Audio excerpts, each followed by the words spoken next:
2023 foi um ano que tivemos a maior safra da história do Brasil. Isso fez com que o nosso PIB do setor agropecuário tenha crescido pelas nossas projeções 16%. Então imagina, um negócio que cresce 16% no ano e ajuda o Brasil a fechar esse crescimento próximo de 3%, porque é graças ao setor agropecuário que nós estamos crescendo próximo de 3%, é muito difícil repetir um ano como foi esse. É muito difícil. A gente consegue, mas não é assim. Não dá para empilhar recorde ano a ano. Não é assim que funciona na agropecuária. Você sabe bem melhor do que eu esse negócio. Nós temos uma indústria a céu aberto, são submetidos ao clima. E esse clima, nesse ano, não está sendo fácil. Nós deveremos ter uma produção menor do que 2023, em que pese maior do que 2022. Ou seja, uma safra grande o suficiente para nós continuarmos com problemas logísticos, mas com uma quebra suficiente para derrubar o nosso PIB. Então, o agro não deve ajudar o Brasil a crescer em 2024. E eu acho que essa é uma má notícia para o nosso país. Além do mais, nós temos que considerar que o mundo ele caminha para uma recessão. Se vamos ter uma recessão econômica ou não teremos, em escala global, não sei. Mas nós temos o risco de. Uma vez tendo o risco de, nós temos que entender que quando essas recessões aconteceram, nós tivemos uma mexida no preço das commodities. Então, ou seja, o que eu já falei aqui? Deveremos ter uma safra menor que a do ano passado, mas ainda maior que o 22, suficiente para dar um problema logístico.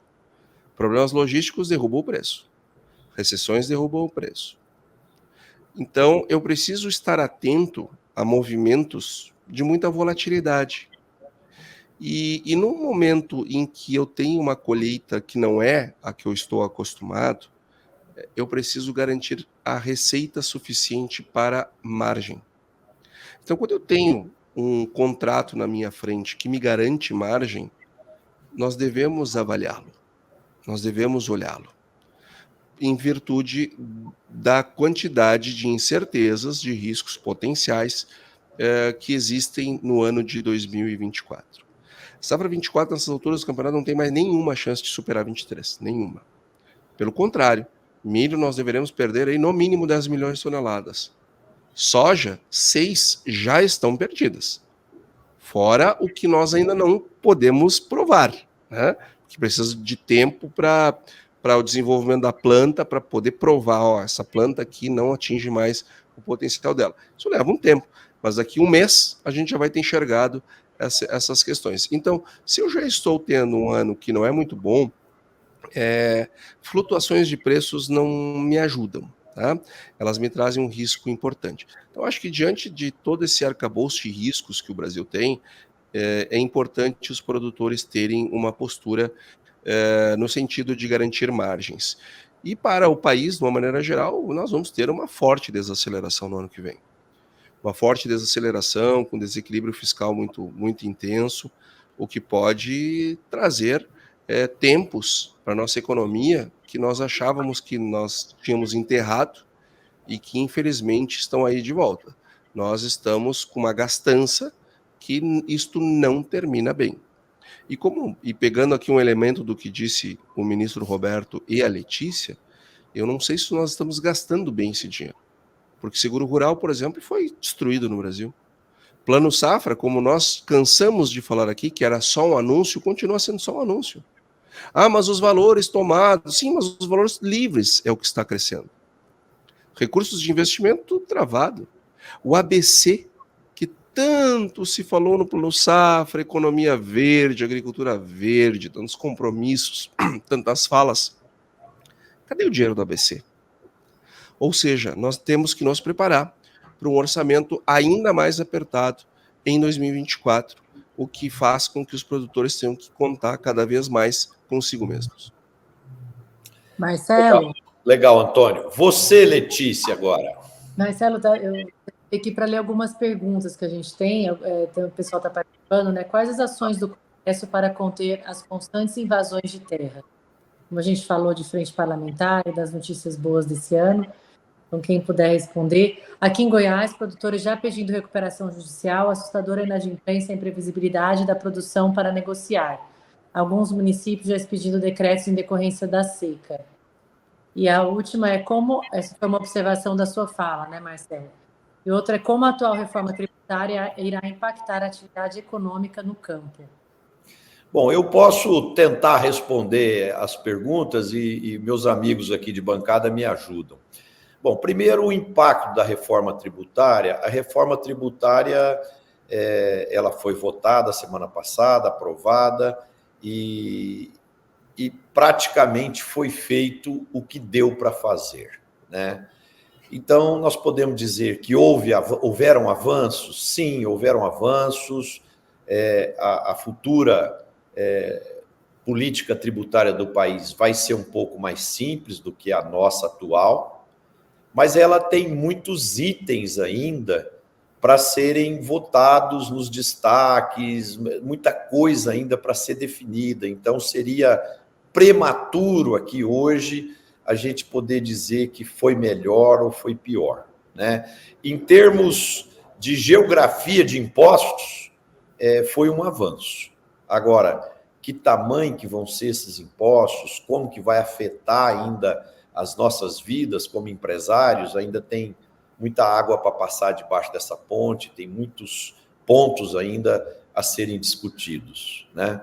A questão das perdas e o crescimento de inadimplência, aí está muito ligado a duas coisas, né? A questão da mudança climática, que tem sido muito intensa, o calor muito forte, tem lugares na região da Bahia, do Maranhão, que já foram perdidas 3 vezes o plantio, né?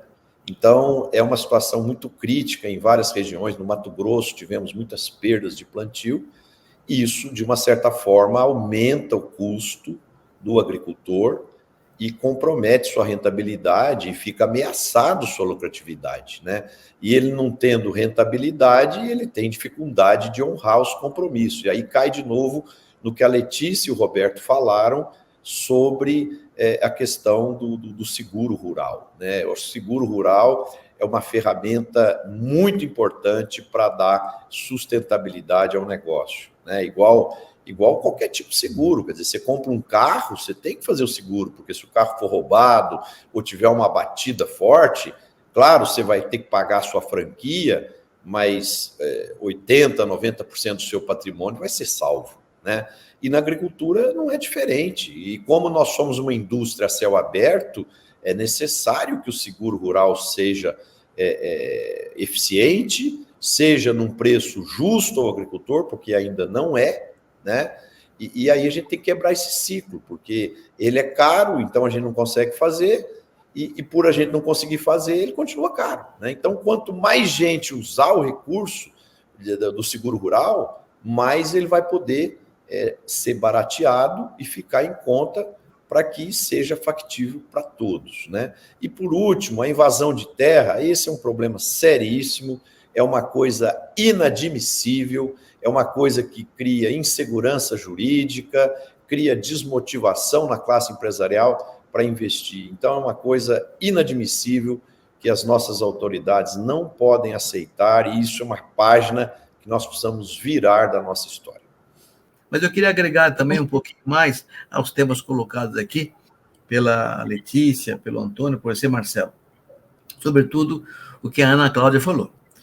A verdade é que o El Niño fez um estrago muito grande em várias regiões do país, no Mato Grosso, no Mato Piba, em Goiás, Minas Gerais, aqui em São Paulo, em alguns lugares.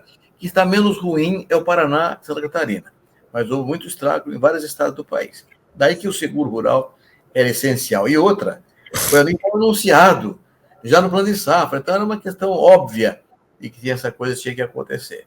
De modo que, infelizmente, vão ter problemas sérios. Eu vivi isso como ministro, o Antônio se lembra disso, em 2005. Tem um El Niño no 2005, foi uma tragédia. Quebrou cidade inteirinha no Mato Grosso, porque não havia naquela época ainda uma condição de seguro adequada. E eu queria seguro rural por causa disso, naquela época. Eu fui o criador do seguro rural. Então, realmente, vamos ter um ano de 2024 um pouco pior.